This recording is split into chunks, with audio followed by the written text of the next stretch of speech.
Aquelas Duas, com Isabela Sais e Cora Ronay. Alô, alô, queridos ouvintes, muito bom dia, boa tarde, boa noite. Começando aqui a última edição do ano de 2019 do Aquelas Duas podcast, comigo, Isabela Sais, e com Cora Ronay, que já está aqui. E aí, Corinha, último programa do ano, hein? Como passou rápido, né? Eu estou chocada. Quando você falou o dia 30 de dezembro, né? E eu já vinha de escrever isso, porque eu acabei de escrever a coluna para o jornal, que será publicada amanhã, então, o último dia do ano, realmente. Eu, sei lá, cara, eu tô totalmente perplexa com... A gente diz isso todo ano, mas esse ano, particularmente, eu tô totalmente perplexa. Não, passou muito rápido. Passou muito rápido e a gente começou a fazer o podcast em maio, então olha quanto tempo já tem. O nosso podcast é velhinho. Já tá velhinho. Vai fazer um ano daqui a pouco.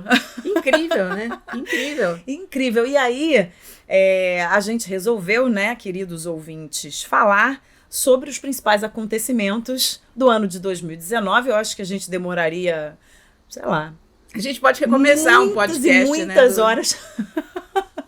Muitas e muitas horas para falar de tudo que aconteceu, mas a gente fez aqui uma seleção para fazer uma retrospectiva do ano que passou, que quase passou, porque a gente está quase no próximo ano, né? Quase em 2020. E a gente começa falando de meio ambiente, que não foi legal o que aconteceu com o meio ambiente, né? Então a gente começa falando de Brumadinho. O ano começou com uma grande tragédia, que foi o rompimento da barragem da Vale em Brumadinho. Cerca de 14 milhões de toneladas de lama e rejeitos de minério de ferro percorreram 8 quilômetros em poucos dias, poluindo o rio Paraopeba. O caso, claro, provocou uma grande comoção nacional. Até hoje, 257 mortos foram identificados e 13 pessoas seguem desaparecidas. As buscas continuam e não tem data para acabar. A Vale fez acordo com a Defensoria Pública e com o Sindicato dos Funcionários e indenizou as famílias por cada morto ou desaparecido. Tanto a Câmara quanto o Senado abriram CPIs para investigar o caso e pediram a punição dos culpados por homicídio culposo, crime ambiental e omissão. Aí a gente segue falando da Amazônia. No final de julho, o INPE, Instituto Nacional de Pesquisas Espaciais, divulgou dados sobre o desmatamento na Amazônia, o que criou uma grande crise no governo. Segundo o INPE, o Brasil registrou 75,3 mil focos de incêndio entre janeiro e agosto de 2019. Um total 84% maior do que no mesmo período do ano passado. Depois da divulgação desses dados, as queimadas da Amazônia ganharam as manchetes internacionais. E, por fim, a gente tem o óleo nas praias. Em setembro, outro desastre ambiental. Manchas de óleo começaram a invadir as praias do litoral brasileiro. Centenas de pessoas se mobilizaram para limpar as diversas regiões afetadas e a Polícia Federal abriu investigação para identificar a origem do óleo. O navio grego Bubolina foi apontado como responsável pelo derramamento. Cora, o meio ambiente sofreu demais, né, esse ano, demais. A gente não conseguiu comemorar uma vitória, né? A gente só viu o homem, né, os governos, enfim. E no mundo inteiro, a gente pode dizer, né? A gente está falando aqui do Brasil, mas a gente pode analisar esse ano como um ano que não foi bom para o meio ambiente no mundo todo, né? Acho que as pessoas... O homem ainda não se convenceu de que precisa dar mais atenção a isso, né? Mas você sabe, eu não quero ser pessimista, mas já sendo... Eu acho que isso só tende a piorar. Porque eu acho que a principal causa dos problemas do meio ambiente, de toda essa problemática que a gente vem enfrentando, é a superpopulação. Nós estamos com 7 bilhões, não sei quantos seres humanos sobre a Terra. O planeta não foi feito para ter tanta gente e não foi feito para sustentar, eu nem digo o nosso estilo de vida ocidental, de luxo, em que cada um de nós tem sei lá quantos sapatos. Eu mesmo fui lá comprar sandália, comprei 3 sandálias no outro dia. Quantos pés eu tenho? Eu não sou uma centopeia. Mas você não faz essa extravagância sempre. Não, eu fiz essa extravagância de fim de ano, mas eu digo, em tese, uma pessoa deveria se satisfazer com uma sandália ou 2, né? Uma ficou molhada, a outra está ok. Mas o planeta não aguenta esse tipo de consumo. O planeta não aguenta, não é nem esse consumo, o planeta não aguenta ter a quantidade de gente que tem. Você vê que a toda hora os problemas que a gente tem com a fauna, com a flora, com tudo, é que a gente está acabando com o hábitat dos outros animais, né? Então você vê problema com os elefantes. Por quê? Porque as pessoas estão indo em cima do hábitat dos elefantes. Você vê aqui no Rio mesmo, as capivaras cada vez mais. no meio da rua, aqueles jacarés lá na Barra. Por quê? Porque a gente está construindo mais em cima do espaço deles. Nos Estados Unidos, eles perderam 20% ou 30% da população de pássaros.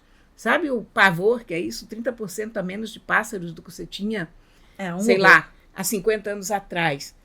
Isso significa um ecossistema quebrado. E esses ecossistemas estão quebrados no Brasil, nos Estados Unidos, na Europa, em todos os cantos, porque tem gente demais. Mas ter gente demais, a gente não tem muito o que fazer em relação a isso nesse momento. Não, nesse momento a gente não tem. Já tem gente demais no planeta. Não, o problema é que não há um governo corajoso o suficiente para encarar esse problema. Porque toda vez que alguém fala em aborto, toda vez que alguém fala em controle da natalidade, toda vez que alguém fala em contracepção, do modo geral, os governos chiam, não querem ouvir falar disso porque não é uma medida populista, né?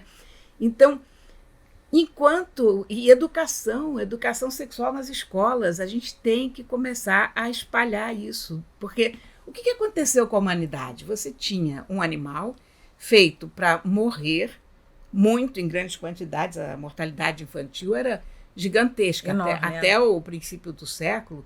Você tinha, sei lá o quê, mais da metade das crianças morriam antes dos 5 anos de idade. Então, havia um equilíbrio ecológico. Esse animal tinha muitos filhotes, mas os filhotes morriam feito moscas. De repente, você inventa uma cura para isso. Aí, esse animal morria relativamente cedo. Pronto, também era um outro mecanismo de controle. De repente, esse animal passa a viver cada vez mais tempo. Olha, isso não pode dar certo. Então, eu não sugiro que se saia matando as pessoas, mas eu sugiro... É por isso que eu falei, a gente não tem o que fazer agora, nesse momento, porque essas pessoas já existem. Não, a gente tem o que fazer em termos de prevenção disso. A gente tem o que fazer em relação a isso. Em termos de educação, mas eu acho que muita prevenção. Mas eu acho que o ponto principal é a educação. Quando eu falei pra você, a gente não tem o que fazer agora porque essas pessoas já existem, a gente tem o que fazer com prevenção, né? Que foi exatamente o que você falou agora, que eu falei, aí sim, a gente tem o que fazer com prevenção. E a gente tem que investir cada vez mais em educação, não é só na educação sexual, mas é na educação ambiental. Também, a partir do momento que você já tem esse número de pessoas no mundo, que a gente possa fazer uma prevenção daqui para frente, mas que a gente possa investir em educação de todas as categorias. Mas como a gente está falando em meio ambiente, que a gente tenha mais educação ambiental dentro de casa, nas escolas, onde quer que seja. A educação sexual é educação ambiental. Também, claro. Você não pode ter 5 filhos nesse mundo. Você não pode ter 3 filhos nesse mundo. Olha, ter 2 filhos nesse mundo eu já não sei se dá. Mas aí a gente já entra também num outro assunto, que é a liberdade das pessoas de ter a quantidade de filho que elas querem, que elas imaginam, que elas podem, né? É isso que a gente tem que começar a questionar. Pois é, então, esse exercício é muito interessante. Nós temos que pensar o que vai acontecer com a gente, como espécie. Eu também acho que a gente tem que refletir sobre isso. Nós estamos pensando em termos de liberdade. E a gente, em tese, tem que ter a liberdade. Quero ter 10 filhos, então dane-se o mundo, porque a minha liberdade é ter 10 filhos. E regimes que se opõem a isso são totalitários. O que a China faz é terrível e tal, e tudo isso a gente sabe. A China quebrou cadeias familiares sólidas e antigas e criou um problema tendo a política do filho único. Mas alguma coisa, em algum lugar, tem que se pensar. E ninguém tem coragem de pensar isso, porque todos os governos são previsivelmente demagógicos, e nenhum governo tem coragem de encarar o problema de frente. Aqui no Brasil fala-se a palavra aborto e a pessoa é apedrejada. Então acabando... Não se está nem aberto a discutir, né? A pouca educação sexual que havia está sendo estraçalhada.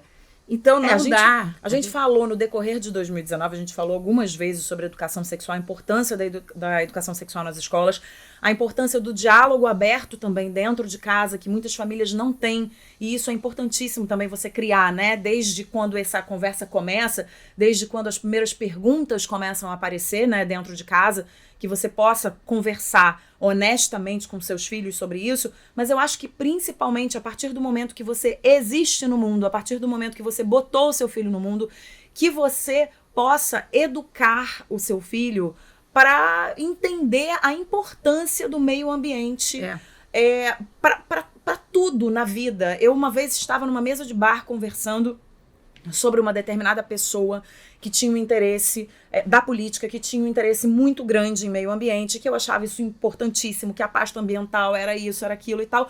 E muitas pessoas falaram para mim na mesa, mas e daí? O que isso significa? Para que isso é importante? Eu falei, Isso amigo, é o problema mais nós importante estamos do no mundo por É. causa do meio ambiente. Se você botar o meio ambiente de lado, daqui a pouco a gente não vai poder existir no mundo, porque cada baleia que é encontrada morta e é aberta para ver o que aconteceu com a baleia, tem quilos e quilos de plástico dentro do estômago dessa baleia. Então, cara, se isso não é importante para você, desculpa, sabe? O que vai ser importante, então? Porque é um dos problemas mais importantes que a gente tem para resolver. E eu dentro desse problema, para mim, o problema mais grave é a superpopulação. Sim, que também é um problemaço, E, concordo com você. sinceramente, eu não sei o que fazer, porque eu percebo que quando eu falo do ponto de vista de alguém que nasceu, de alguém que, portanto, infringiu essa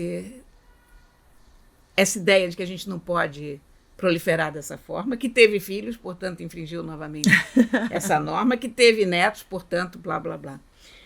Mas eu acho que isso é uma questão que devia estar reunindo as cabeças pensantes mais importantes em torno de painéis multiculturais, multinacionais, internacionais, whatever, De troca, de discussão. para tentar descobrir o que fazer. Eu até arrisco dizer que eu já passei da época de descobrir isso, porque com a minha idade eu já não sei se a gente consegue. A minha geração, eu não sei se tem uma resposta para isso. Porque se tivesse, já teria posto as cartas na mesa ou deveria ter feito alguma coisa. Mas eu acho que esse assunto já era para ontem. Isso era um assunto que já deveria ter sido discutido nos anos 70, nos anos 80. A gente passou do ponto de equilíbrio há muitas décadas. E ou a gente começa a pensar nisso seriamente, porque quando você vê aquelas fotos da China, ou você vê uma foto que eu vou falar, a gente falar em programa de rádio, a gente falar de uma foto é muito arriscado, mas é uma foto que todo mundo tem na cabeça, que é aquela clássica foto do trem em Bangladesh. Aparece um trem coberto de pessoas. Você conhece essa foto, Sim, todos sim. nós conhecemos essa foto. Essa foto é uma síntese da explosão demográfica. E eu pensei, no outro dia eu tive uma visão disso, porque eu fui à cidade, fui lá no Saara, e de repente começou a chover. E aí quando chove, enquanto não chove, você não tem tanto essa sensação da Quando explosão chove, tá demográfica. todo mundo juntinho, no mesmo canto, na mesma marquise, Quando né? começa a chover, as pessoas todas correm. E aí você percebe, mas é gente demais. É, muita gente. Olha, a gente não está sequer na Índia. A gente Quando não você está vai em pra Bangladesh. China, então... Eu estive na China, em Xi'an, naquela exposição dos guerreiros de terracota, no dia do feriado nacional chinês.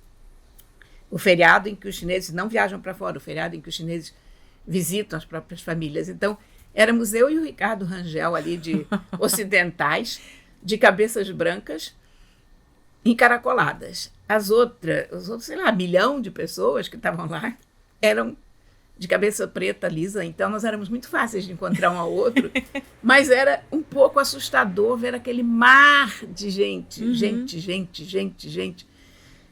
Aí você pensa, não é possível. A gente tem que fazer alguma coisa. Eu, em vários momentos que eu tô, sei lá, às vezes em qualquer lugar, como você falou, no centro da cidade, atravessando uma rua, e que tá passando um monte de gente, e vai para um lado e vai para o outro, eu falo, gente, como tem gente no mundo, né? Vê as fotos antigas das trabalho. cidades. A gente já falou sobre isso aqui. Tem que ter trabalho para toda essa gente. Tem. Pois é, então tem que ter casa para toda essa gente, tem que ter comida para toda essa gente. Então é realmente complicado a gente pensar que a gente vai dar conta. Como né? é que é? Então você vê, o primeiro passo da solução dos problemas do meio ambiente é o problema da superpopulação. Então, ou o planeta começa a pensar nisso com seriedade, ou os políticos deixam de demagogia e começam realmente a pensar nisso, ou o planeta está condenado, ponto. E eu acho que Não tem outra saída.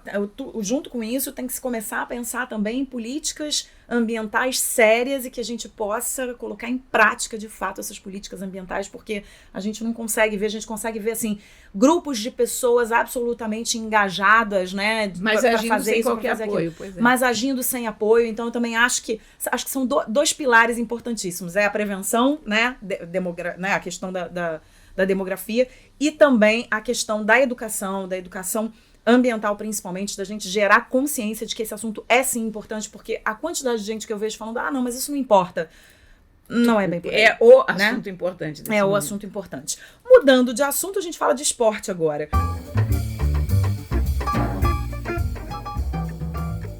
O Flamengo teve um ano mágico dentro de campo. Foi campeão carioca, campeão da Libertadores e campeão brasileiro. Além disso, fez bonito na final do Mundial contra o Liverpool, apesar da derrota por 1-0. Em junho, o Brasil se consagrou campeão da Copa América masculina pela 9ª vez na história. A competição aconteceu no Brasil e a final foi contra o Peru, no Maracanã. Vitória brasileira por 3-1. Em julho, as meninas da nossa seleção vestiram a camisa verde e amarela na Copa do Mundo, que aconteceu na França. Apesar de não ter vencido a competição, as jogadoras fizeram um bonito, garantindo a maior audiência numa Copa do Mundo feminina da história. No esporte, a gente teve muitas felicidades, né? Muitas coisas boas. Olha, eu vou falar do único esporte que eu de fato acompanho. E a dona Nora, na natação Masters, então bateu o recorde mundial dos É isso! Então, só teve notícia boa. Eu achei que você ia falar assim, eu vou falar do esporte que eu realmente acompanho, badminton. Eu tava esperando você acompanhar o esporte. O esporte que eu acompanho é a natação Masters a na natação faixa etária 90, 95 anos. Sensacional. Né? E ela bateu todos os recordes e ela está concorrendo à principal personalidade esportiva na natação Masters. Olha que máximo. Esse ano tem uma pessoa de 30 anos, aí tem outra pessoa de sei lá quantos anos, e tem ela e... Ela é demais, né? Eu não sei o que as outras estão fazendo nessa concorrência. Eu também não sei. Já ganhou. Mas foi um ano feliz, né, pro esporte. Assim, a gente viu... Eu não sei te dizer, meu bem, porque eu como a Glória Pires, eu não me sinto apta para comentar. Quando você começou a falar de esportes, eu digo, meu Deus, a Bela vai falar de esportes comigo? Sério isso? Não, mas olha... Mas Flamengo, eu tenho que dizer uma coisa. Essas coisas que eu citei aqui foram muito felizes, e eu preciso dizer uma coisa. O Flamengo. Porque... a minha família é Flamengo. O meu neto, sobretudo. A Nina faz ginástica olímpica no Flamengo. Fábio joga futebol no Flamengo. Quer dizer, eu digo Fábio joga futebol no Flamengo, parece que ele é o craque da coisa. Não, ele estuda na escolinha do Flamengo, né? E ele é flamenguista, né? Assim, super. As vitórias do Flamengo para ele são muito importantes. Então, eu me ligo no Flamengo por conta disso. E aí, no dia daquele jogo muito importante... que foi da Libertadores. Foi da Libertadores, foi a virada, exatamente. Eu nem estava assim muito ligada naquele jogo, eu estava aqui limpando o aquário, exatamente. O que você me viu fazendo hoje, eu estava fazendo aquilo. E eu fiquei em casa aquele dia porque eu estava muito preocupada com os gatos, porque já tinha gente soltando fogos e tal. E, de repente, eu ouço realmente o mundo muito silencioso, muito silencioso. E aí caiu a minha ficha de, caramba, será que o Flamengo está perdendo? E aí eu liguei aqui o computador no G1 para assistir. E eu estava aqui no aquário, com água para todos os lados, cuidando dos meus peixes. E aí, de repente, houve um gol. E aí até eu dei um berro e os gatos ficaram muito espantados. Não, gente, eu sou botafoguense, sofredora. E foi uma grande alegria. E foi uma super alegria. E eu acho que é esse o espírito que o futebol tem que levar, sabe, pra vida, que é isso. Eu sou botafoguense, estava feliz da vida pelo Flamengo. O esporte é alegria, né? O esporte transforma a vida de tantos jovens, o esporte só tem coisa boa. E aí as pessoas vão se quebrar estádio, vão se matar porque torcida organizada. Ser humano não presta, ser humano é um animal inviável. Pois é, gente, não vamos fazer festa no esporte, sabe? Eu devo dizer que, por incrível que pareça, eu senti uma grande alegria com essa vitória. Senti uma super alegria. E eu adoro ver, por exemplo, o jogo da Copa América também. Eu gosto de futebol. Eu não sou muito ligada assim. Eu sou botafoguense por causa do meu pai, que é um sofredor, que é desesperador ver o meu pai torcendo pelo Botafogo. Os botafoguenses têm essa característica. Pois é, e aí eu sou em solidariedade ao meu pai, mas assim, não sou de ficar vendo o jogo no Botafogo, Flamengo, etc e tal. Eu gosto mais de campeonatos mundiais. Gosto de ver Copa do Mundo. Achei que as meninas foram muito bem na Copa do Mundo feminina, sabe, de futebol. A Marta é um exemplo. Eu adoro aquela jogadora. Acho ela carismática. A Marta é maravilhosa. Acho ela incrível. Acho também que nesse caso da Copa do Mundo, elas aproveitaram para falar também sobre os direitos das mulheres, levantar certas bandeiras que são importantes, né? Então se destacaram. Eu acho que foi legal, acho que foi, na maior parte do tempo, eu acho que foi muito legal a gente acompanhar competições esportivas principalmente no Brasil, né? E no mundo também. Então, assim, eu acho que foi alegre, foi feliz. Foi um assunto feliz. Foi um assunto né? feliz, foi. Durante o ano. Agora vamos falar de política, que não foi tão feliz assim, né? Prefiro esporte. Cadê aquela pauta do badminton de novo? Eu vou falar de badminton, tá bom.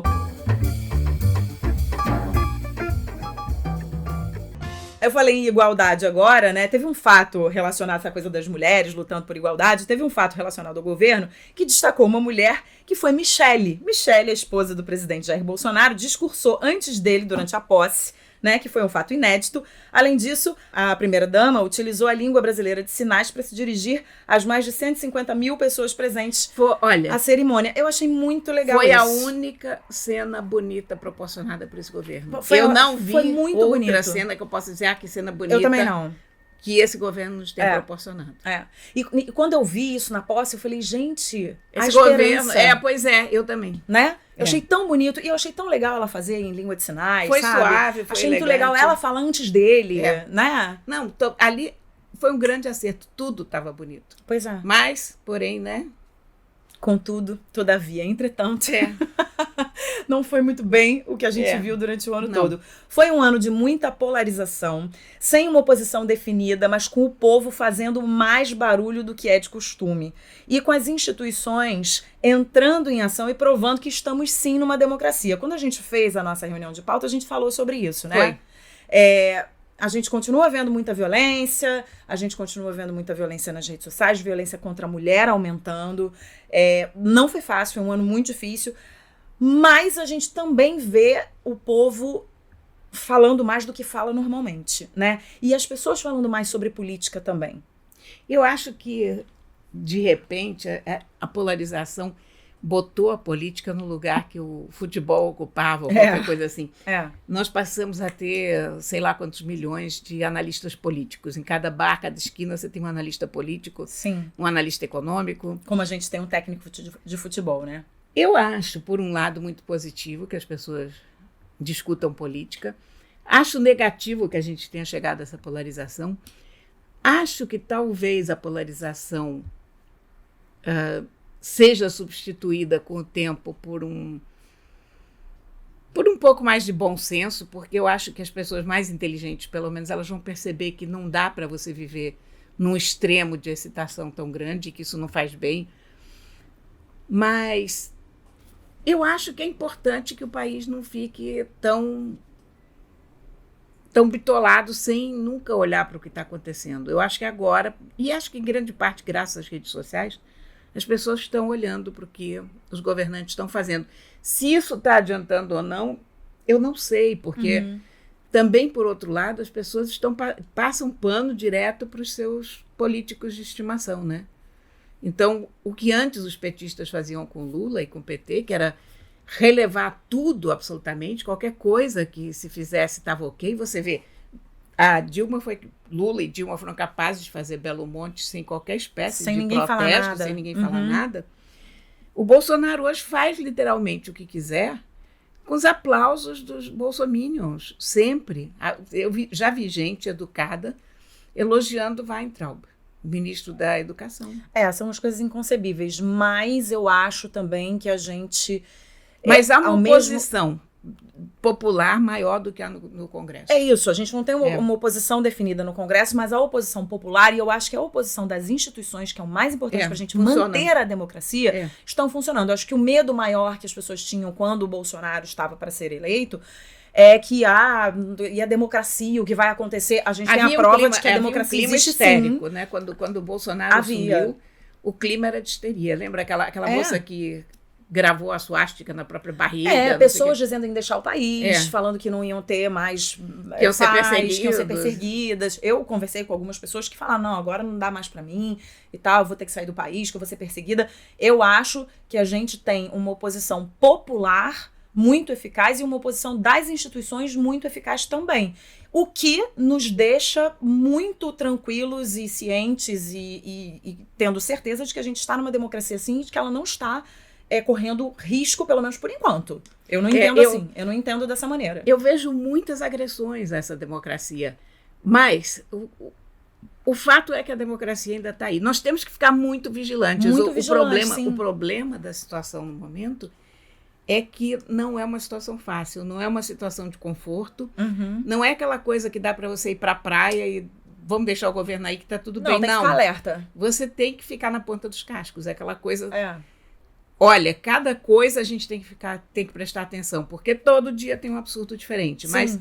Mas a coisa está funcionando, vamos ver o que vai acontecer. Está funcionando, inclusive a gente relembrou também, quando a gente estava conversando, a história da Bienal, né? Quando o Crivella resolveu mandar recolher os exemplares da HQ que tinha o beijo gay, né? A Folha deu logo na primeira página, todo mundo comprou há uma os reação, livros. Né? Há uma reação imediata. Isso é que eu acho que aconteceu muito em 2019. Então, o livro foi o mais vendido da Bienal, acabou esgotando em 40 minutos. Se você vê as imagens dos agentes da prefeitura recolhendo os exemplares, as pessoas estão protestando ali naquele momento, todo mundo gritando. Não vai ter censura. Todo mundo falando, não vai ter censura, não vai ter censura.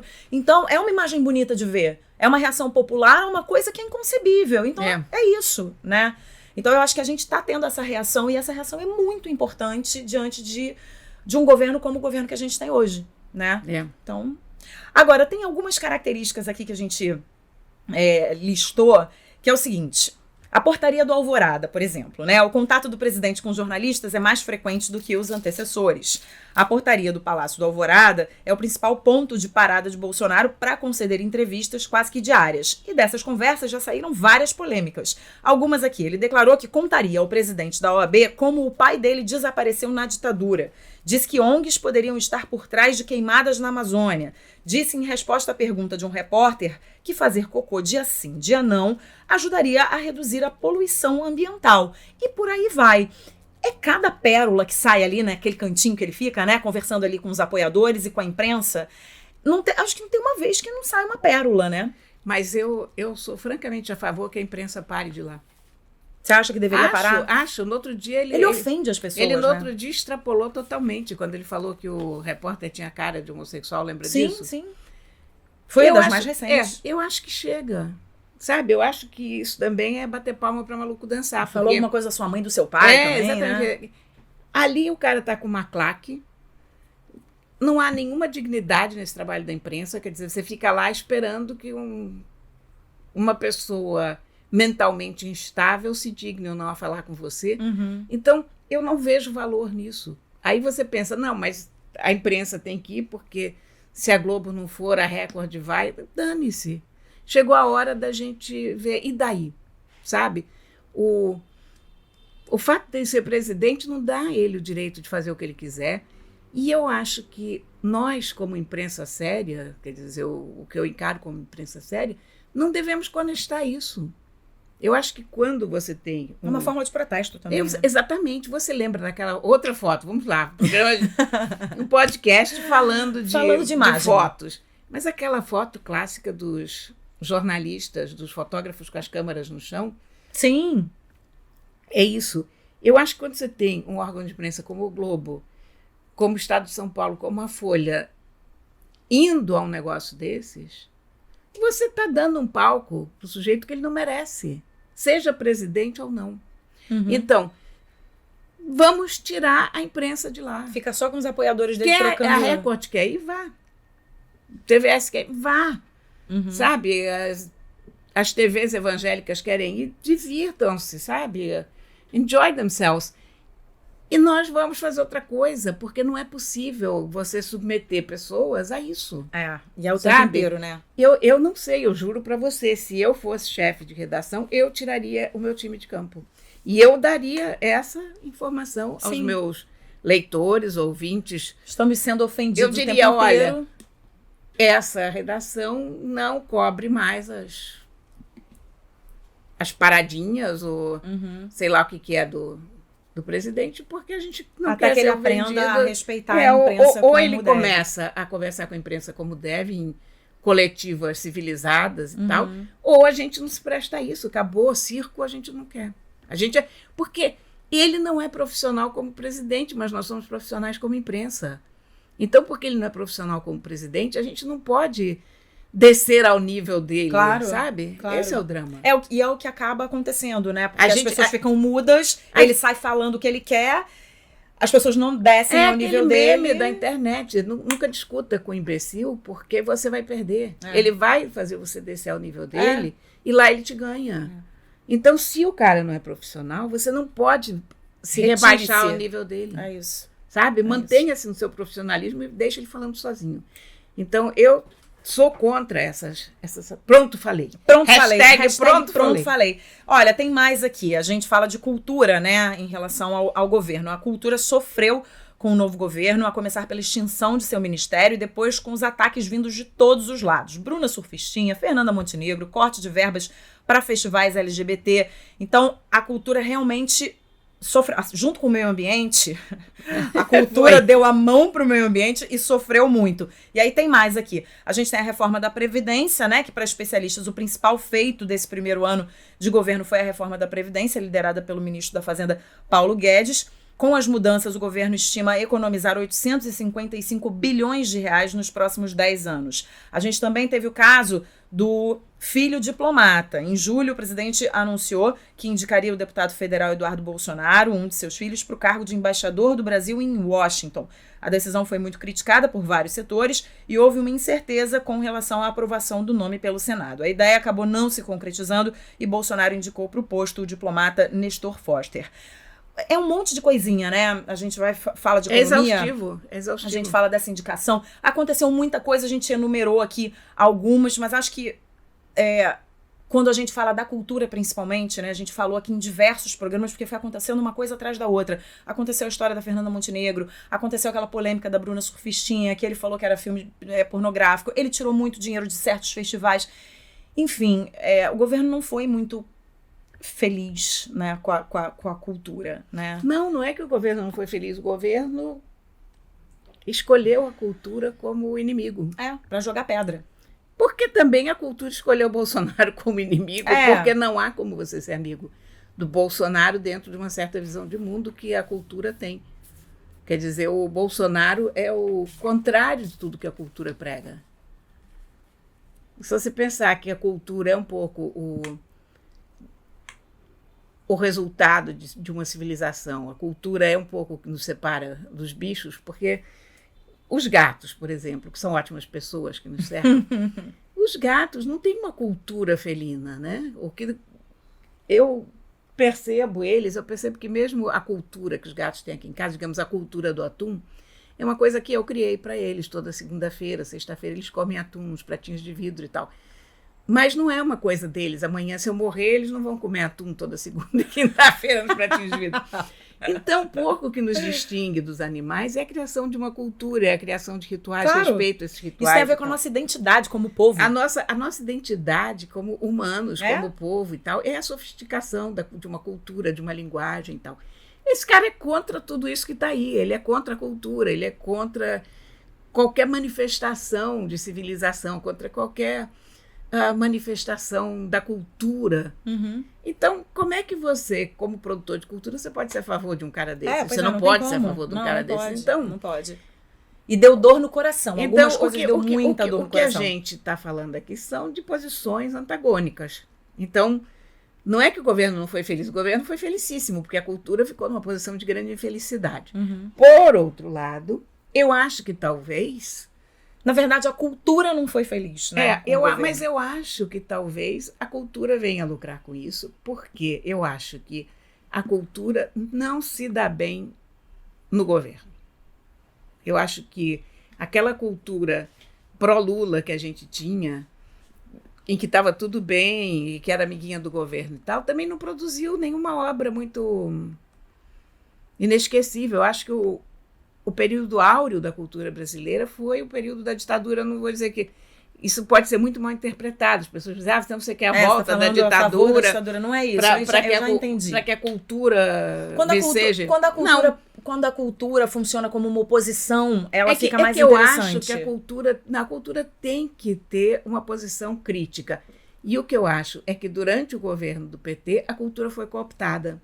E eu acho péssimo uma cultura cooptada. Uhum. Então, eu acho que talvez, sob esse aspecto, o governo Bolsonaro seja positivo, no sentido de que a cultura se descooptou. Então, a gente passa a ter críticas ao governo, uma leitura crítica da atualidade, que a gente não tinha, realmente não tinha. Então, sei lá, porque a gente tem que encontrar um aspecto positivo em tudo, e esse é o único aspecto positivo que eu encontro nisso. Mas é claro que isso aí já vai ter gente, tá vendo? É a favor da ditadura. Não, mas deu pra entender. Só que não entendeu o que mas você as falou, pessoas né? querem não entender, as pessoas querem estão entender a o fim que de elas não querem. entender. Mas enfim. Mas acho que funcionou também como uma certa resistência, porque eu acho que, mesmo sem dinheiro dali, sem dinheiro daqui, as pessoas se uniram e conseguiram realizar. E eu acho que a cultura consegue sobreviver mesmo aos piores momentos. Uhum. E eu acho que isso resta aí uma surpresa muito desagradável para o Bolsonaro, que acha que ele pode dominar a cultura, e ele vai descobrir que não. Não vai mesmo. No que depender de nós. Não, e aquela coisa, faz escuro, mas eu canto, né? Pois é, vai descobrir isso, Bolsonaro. E aí a gente passa para o mundo das celebridades. A Lady Gaga e o Bradley Cooper foram um dos destaques da cerimônia do Oscar de 2019.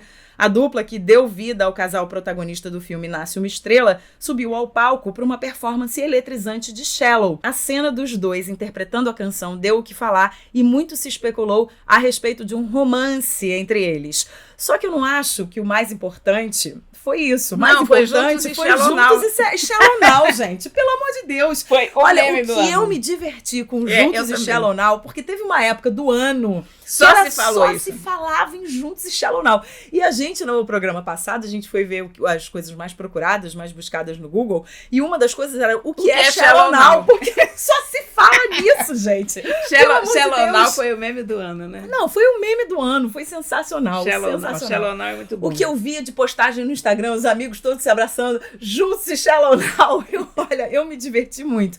Mas esse casal realmente foi muito falado, né? Por conta do filme, por conta do Oscar. Eu só descobri de onde vinha Shallow Now quando eu fui procurar no Google, porque eu estava vendo aqueles Juntos e Shallow Now, não tinha visto o Oscar. E aí começou aquele negócio de Juntos e Shallow Now, e eu disse, que diabos é isso, Juntos e Shallow Now? Aí eu fui pro Google. Eu fui uma das pessoas que foi lá procurar o que é Shallow Now para saber o que estava acontecendo, né? Não, sensacional, sensacional. E aí, falando aqui ainda em celebridades, a gente teve a polêmica do Neymar, que a gente falou tem pouquíssimo tempo, né? Que ele se meteu numa polêmica fora de campo, depois que a modelo Nagila Trindade acusou o jogador de estupro. Após investigação, o inquérito foi concluído em julho e o jogador não foi indiciado. Em setembro, a modelo foi indiciada pela Polícia Civil de São Paulo por fraude processual, denúncia caluniosa e extorsão. O caso segue em sigilo. A gente, inclusive, falou aqui de uma matéria da Ruth de Aquino, de uma crônica dela. A Ruth mandou muito bem. Coluna, aliás, das pessoas que escreveram bem esse ano, a Ruth esteve assim muito em destaque, porque ela deu uma certeira em cima de outra certeira. Foi ela realmente uma das pessoas fundamentais para acompanhar esse ano. Se vocês não seguem Ruth de Aquino, sigam Ruth de Aquino, colunista do Globo, absolutamente espetacular. E fechando as celebridades aqui, a gente teve no cinema um filme que se destacou muito, que foi o Rocketman, do Elton John, né? Sobre a vida do Elton John. E aquele filme que você amou, que foi o filme do ano pra você, Coringa. Foi. Muito. Mas, olha, causou muita polêmica, né? Foi um filme muito falado. Se eu tivesse que dizer qual foi o filme do ano, eu diria que foi esse, porque o filme do ano a gente não escolhe pelo gosto da gente, a gente escolhe pelo impacto, né? Eu não vou discutir o impacto do filme. Olha, mas eu vou falar pra você. Mas eu não gostei. Eu achei muito bem filmado e tal, porém... você não gostou. Com todos aqueles Mas você sabe que o filme que eu não posso dizer hoje, eu não sou uma pessoa que vai ao cinema com frequência. Você é mãe de uma criança. Eu sou uma mãe de uma criança pequena e tal, mas eu vejo muito filme no Netflix e quando posso vou ao cinema. E o último filme que eu vi, eu até dei de dica aqui no programa, foi Parasita. Pra mim, foi o filme, é um filme coreano, foi o filme que mais me impactou. Eu não vi Parasita, tô louca pra ver, porque adoro cinema coreano. Mais do que Coringa, eu acho que não dá nem pra comparar, porque são filmes muito diferentes, Mas é cinema, né? Já que a gente tá falando de cinema, pra mim, o filme do ano. Eu gostei muito de Coringa, ao contrário de você, eu gostei muito da atuação do Joaquin Phoenix, enfim, achei o filme muito bom. Mas como filme, pra mim, o filme do ano, sendo que eu vi 4 filmes no cinema, mas assim, o filme que realmente me impactou foi Parasita. Eu achei sensacional. Acho que é o filme do ano. Eu acho que o outro filme importante desse ano foi Bacurau. Eu não vi. Ah, pois é, eu vi Bacurau, mas eu não gostei. Quer dizer, Você não gostou? o que eu gostei de Bacurau? Eu acho que eles partem de um ponto de partida muito bom, que a ideia do filme é muito boa. É a ideia de uns malucos americanos, psicopatas americanos, que vêm caçar gente com armas vintage numa cidade inteiramente fora do mapa. Mas, a partir daí, tá tudo errado, eu acho, sabe? Eles carregaram a mão nas tintas do ativismo.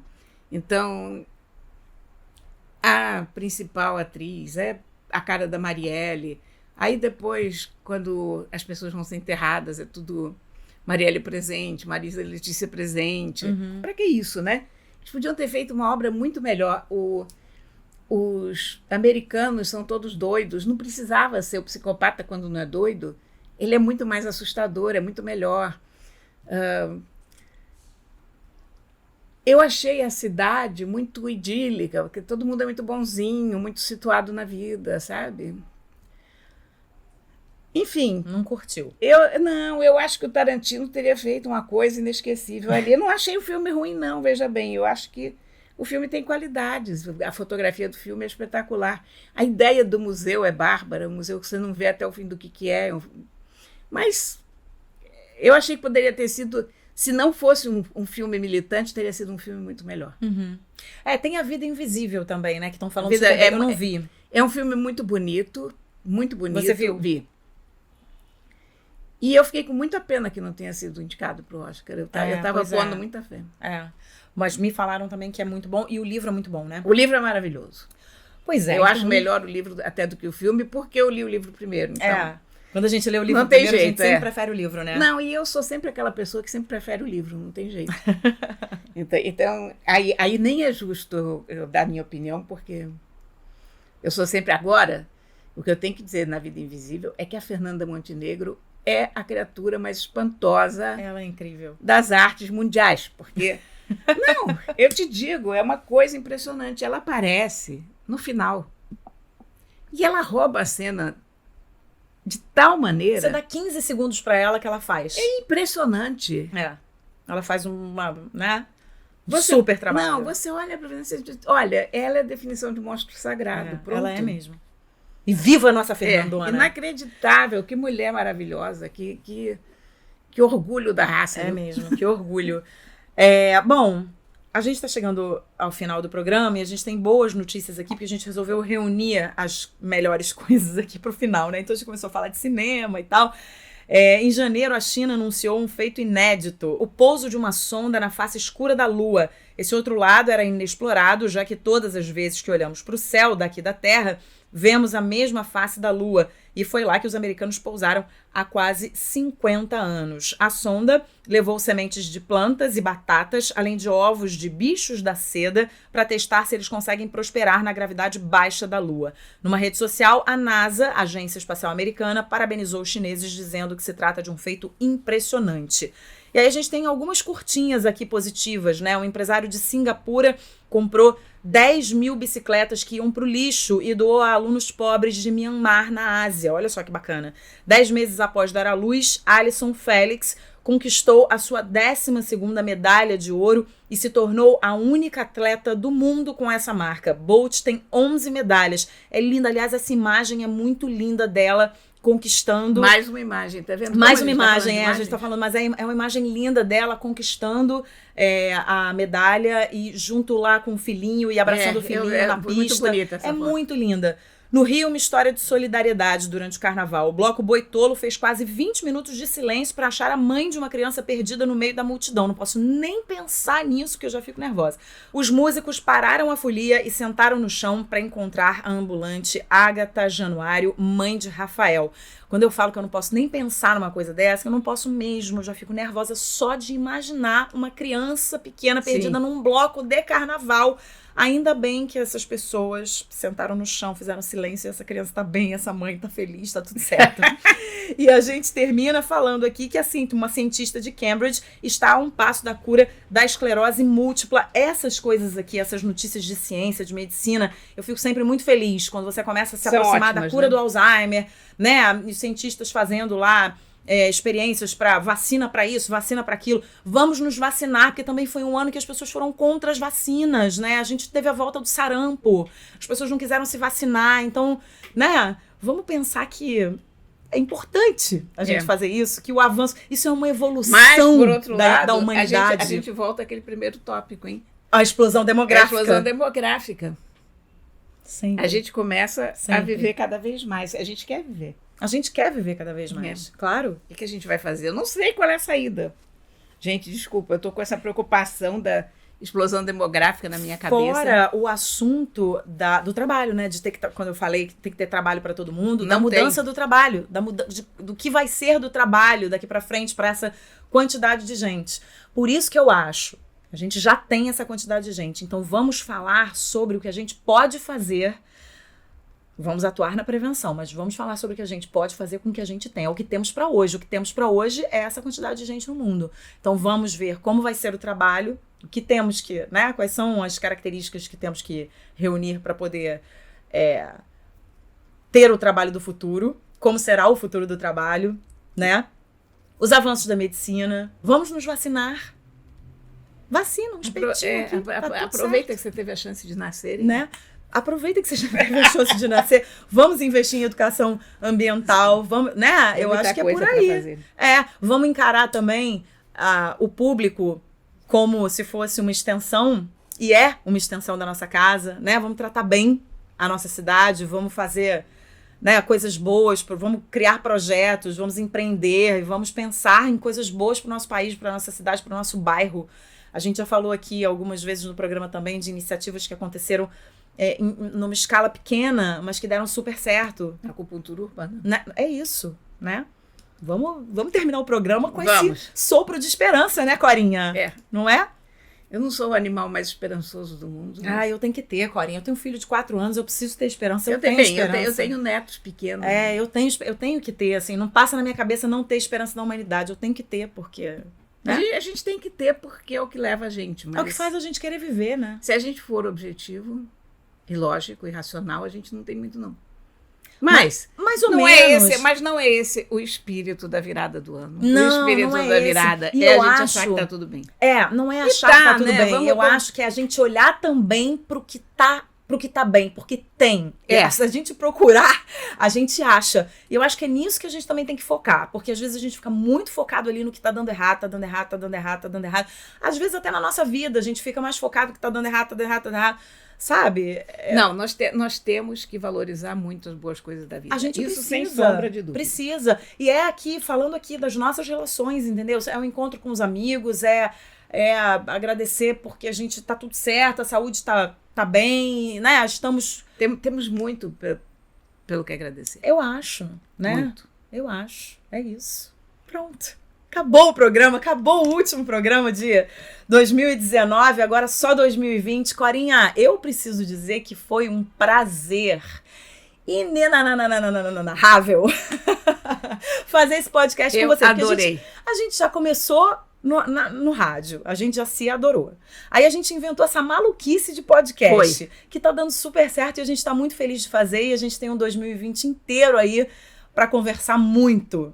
Conseguimos muitos ouvintes, temos um retorno ótimo. Pessoas muito simpáticas, todas amigas da gente, no fundo, né? Que eu considero as nossas ouvintes nossas amigas. E eu vou te falar, até quando discordam discordam gentilmente, que é disso que a gente precisa.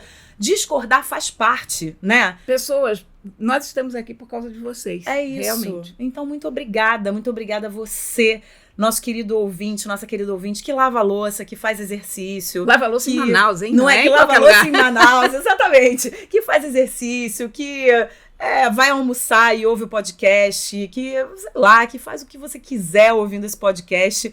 À noite, de manhã, à tarde, de madrugada. É muito bom, né? Essa conversa aqui que ganha o mundo, né? E é o mundo mesmo, que temos ouvintes nós no mundo temos inteiro. ouvintes de todas as partes. É isso. Então a gente só agradece, né, Corinha? E nós criamos o nosso hábito, né? De É. todas as terças-feiras, eu e a Bela. Isso. A gente fica aqui num cantinho do meu escritório, ao lado dos peixes. Dos Os gatos. gatos nos ajudam, os gatos interferem. A Matilda, sobretudo, atrapalha com a grandeza. Muito. Porque todos eles adoram a Bela no mesmo grau que eu. Ai, que Então virou linda. a parte mais gostosa da semana, a gravação do podcast. É da mesmo, eu gente. fico esperando por isso. E te agradeço a parceria, te agradeço a amizade. É tão bom, eu fico muito feliz quando eu tô vindo pra casa da Cora, que a gente sempre tem uma conversa, que a minha é com água, a dela é com café. Eu não me conformo. Ela não se conforma A quando Isabela toma não bebe café. Mas ela um dia vai se conformar Entreguei com isso. isso. Ela um dia vai se conformar com isso, mas é sempre muito bom, Corinha. Então, muito bom. obrigada. Feliz ano novo pra você, pra sua família inteira. E que a gente continue aqui levando essa prosa que é sempre maravilhosa. Belinha, eu que agradeço. Foi um ano maravilhoso. E que a gente continue. Vamos continuar muito. Muito. Tem muito papo pela frente. Um ano muito proveitoso pra gente, um ano sereno, um ano de alegrias, de descobertas, De enfim, boas escolhas. Eu gosto muito de falar isso, porque, de né? boas escolhas. No fundo, sim, tudo é uma escolha. O Né? que é a nossa vida se não acordar, fazer escolhas e ir dormir? É isso, né? Isso mesmo. É o que a gente faz. Acorda, escolhe e vai dormir. Então, boas escolhas, que os nossos ouvintes escolham com muita serenidade, sempre. E vamos avisar que janeiro estaremos de férias, Sim, passaremos o mês isso sem foi uma gravar o escolha podcast. acertada que a gente fez. Nós escolhemos passar janeiro, porque janeiro é um mês de férias que as pessoas não estão muito, né? Às vezes nem estão ouvindo também tanto podcast, estão com a família. Então a gente vai parar em janeiro também pra gente poder recomeçar na primeira semana de fevereiro. E aí, e até o ano inteiro, até 31 de dezembro De de 2020, tá? É isso. Feliz ano novo, beijo grande, vamos que vamos. Vem 2020. Vambora! Aquelas duas, com Isabela Sais e Cora Ronay.